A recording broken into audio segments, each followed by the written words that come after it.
Dear students, Vanakkam. Now you are going to learn the second part of the second unit from the business management. In the first part of the second unit, you learned the detailed information about planning, the basic concept, objectives, advantages, disadvantages, types of planning. So all those concepts you learned in detailed manner. I hope that definitely you would have spent some time to learn the detailed concept about the first part of the second unit, that is about planning. Okay, so in this second part you are going to have the detailed information about management by objectives, in shortly to call as MBO, and then forecasting, that is about looking the future in present. Then the last part is decision making. So all those parts are going to learn here in this second part. Okay, shall we move to the concept? Okay, let's see the concept MBO. That means management by objectives.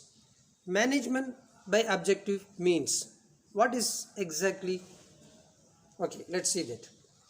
A management by objective is a management model that aims to improve the performance of an organization by clearly defining objectives that are agreed by both management and employees.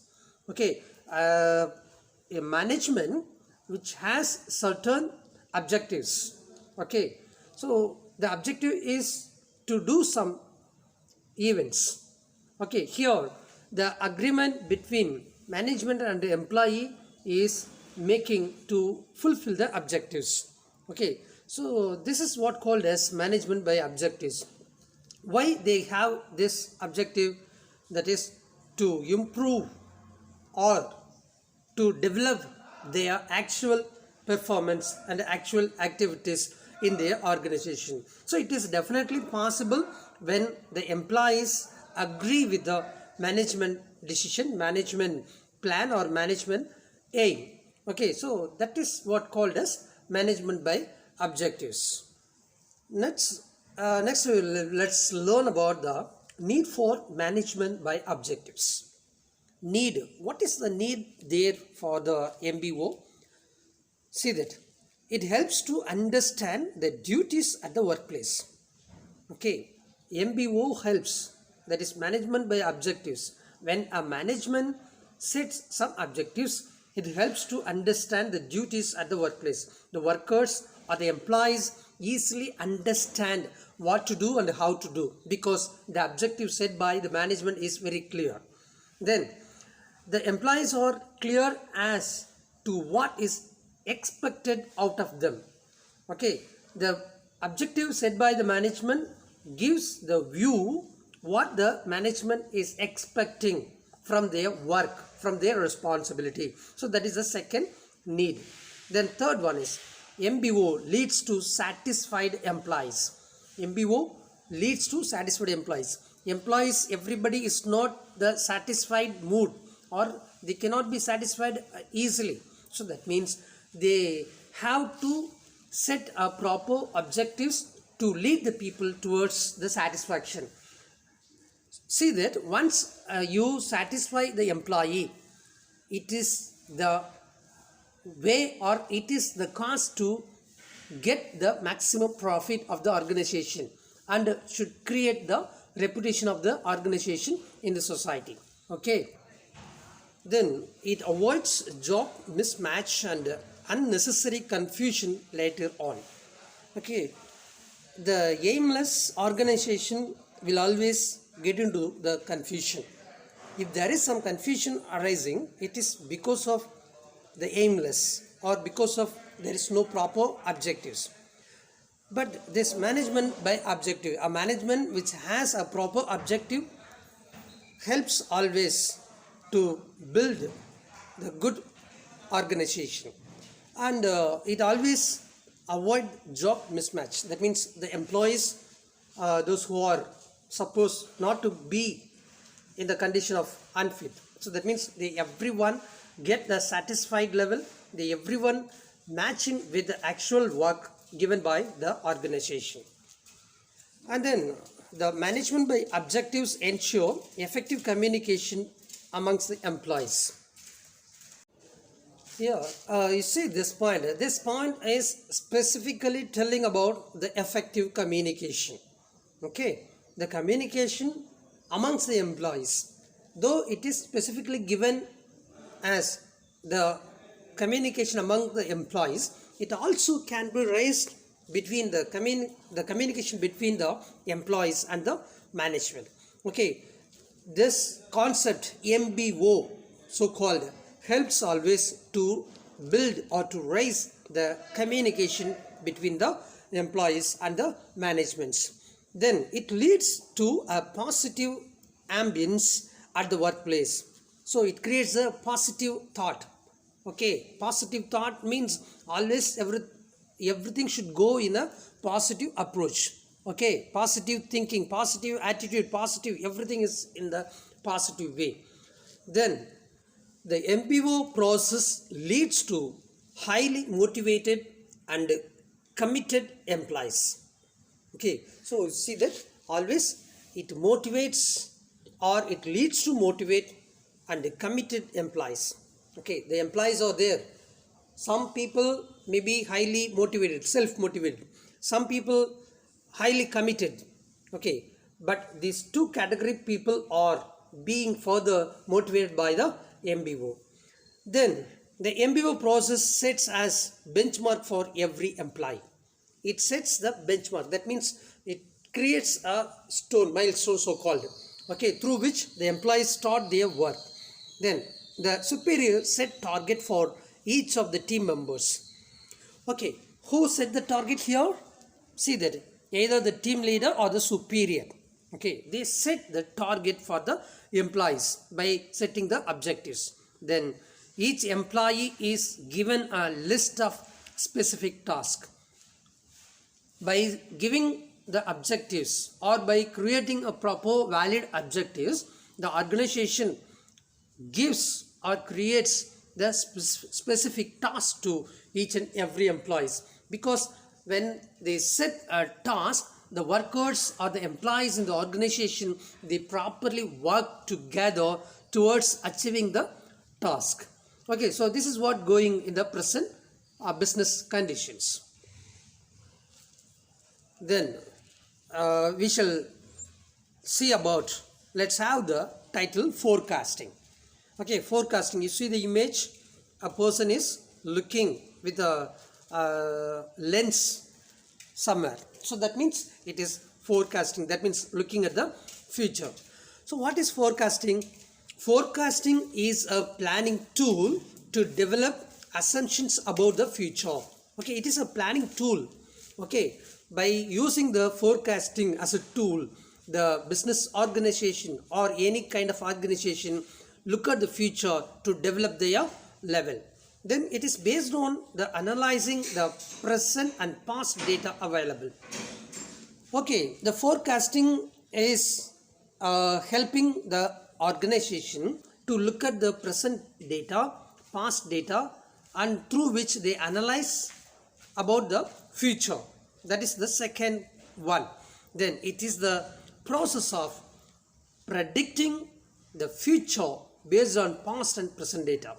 Okay, so finding the data or analyzing the present and past data, they come to some conclusion and set some level of target, or they set something for the future.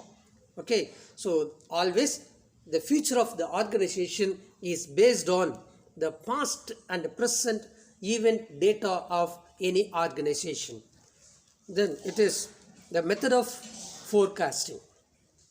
Okay, the method of forecasting tells that there are two things or two types.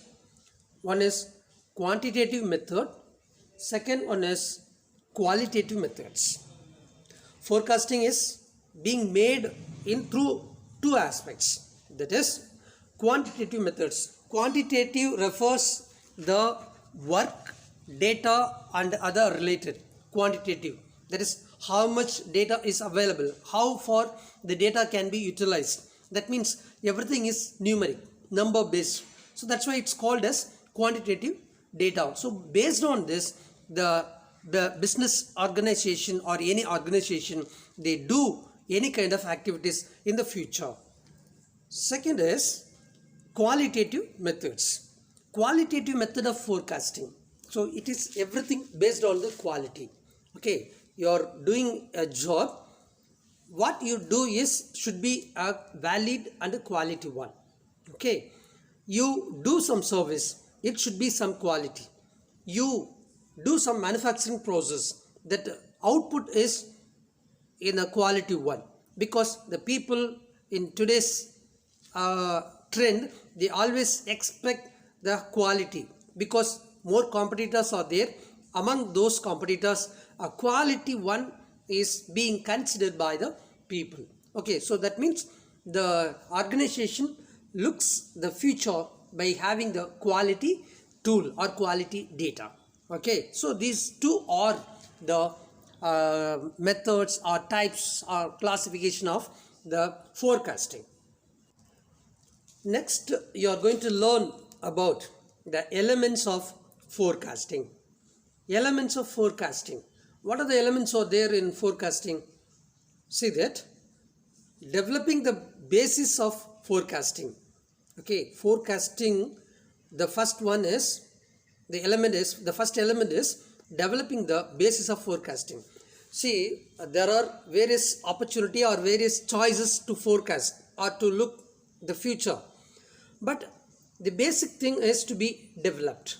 Each and every organization may have different set of forecasting method, but whatever it may be, it has to be developed. Second element is estimation of future operation of business. Estimation of future operation of business. Future operation of business should be estimated. Estimated here means looking the future about the business, how it is opt, how can be utilized, how the marketing strategy will be followed. So all those things about the business to be estimated. Then third element is regulating forecast.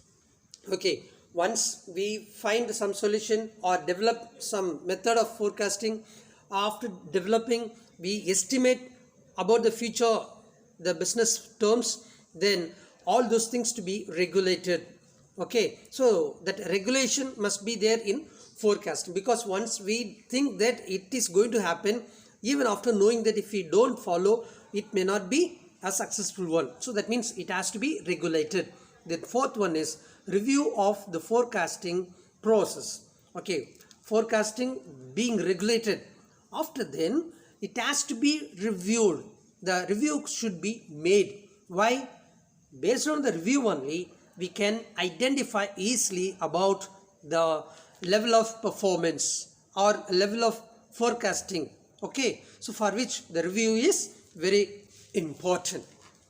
Okay, now let's go into the next one.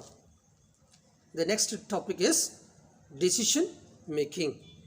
Okay, decision making. See that everything comes to an end with a proper decision. We are planning in the beginning. After going all process, finally we come to the decision making. So that's what we are going to learn in this part. Okay, what is called as decision making? You see, definer is called as George or Terry. Is a man of define. He has defined this. Decision making is the selection based on some criteria from two or more possible alternative. Decision comes out of not one aspects. There should be some alternatives, at least two. Then we decide which one is good, which one is best. So that is alternative. So what George or Terry tells, there should be minimum two or more alternatives. From those possible alternatives, anything is being selected or chosen, then that selection process itself is called as decision making. Okay, the next definition given by J.L. Massey. So this is another definer. According to him, a decision can be defined as a course of action consciously chosen from available alternatives for the purpose of desired result. You see, an organization is expecting some result from their actual work. Okay, how the result is possible to achieve? It is based on the selection of some things. Okay, the selection should be with conscious. Okay, without conscious, if they choose something, it may lead to failure. So that means a course of action consciously chosen from available alternatives. As I said in the beginning, in the first definition, there should be alternatives. Out of those alternatives, one should be chosen as a conscious minded persons. So it is what called as decision making. Why they are doing this? It is to achieve their goal. So this is what called as decision making according to J.L. Massey. Okay, shall we go to the next one? Yes, this is about the feature or characteristics of decision making. Okay, what are the features or characteristics are there in the decision making? Let's see that. Rational thinking. Rational thinking means we have to think in an elaborate way. That means on thinking we should consider all aspects. Okay, whether it is failure or whether it is success. In the beginning itself, we should not think that it is failure. We should have the positive attitudes. So that means the rational thinking is the characteristics of the decision making. Then process. Decision making is a process. That means it gets several aspects. It gets several things. Once we finish one target, it is not enough to close the event. That means we have to move to the next level. That means to upgrade the business or to develop the business. So it is a process. Then selective. Okay, as definition said, it is a selective one. Selective from the alternatives. There are a lot of alternatives available to have a business, to run the business. But the good one is to be chosen. Okay, so decision making is based on the selection. Then purpose so called. What is the purpose of decision making? The decision making is made or it is done out of the achievement or reaching the target. So that is the purpose. Then positive. Decision making is positive. In the first point itself, I noted that it should be a positive one. We should not deny or we should not consider as a negative any events. We should think in a positive way. Okay, so the decision making is also comes like that. It's also coming like it's a positive one. So there is no negative at all because we are selecting or choosing the right one from the alternative. That means the other thing is not so called as negative, but we choose the best one. Okay, so that is positive. Then commitment. Okay, decision making needs the commitment. Okay, commitment means a person one who involves in the decision making should concentrate only the work what they assign, what they supposed to do. Okay, so that's what called as commitment. Then evaluation. So we think and analyze everything. We find data, collect data, doing analyzing and everything we are doing. Okay, but finally the decision making is fallen based on the analysis or evaluation. If there is no proper evaluation, the decision making may not come to the success one. That is the making decision or made decision may not be the right one, may not be the correct one. So the evaluation is important in the decision making process. Okay, once again I review about the characteristics of the decision making: rational thinking, process, selective, purpose, positive, commitment, and evaluation. Okay. Yes, dear students, I hope that my concept would have given a easiest way of learning. Definitely you take it as an important concept, because the planning is the most event. Though on this path, the second unit definitely will give you a depth concept about the business management according to planning. Okay, so please, dear students, this is my request as usual. You please spend your time to learn this subject. Okay, I hope that definitely this concept will help you to understand. Thank you, dear students. Thanks to all once again.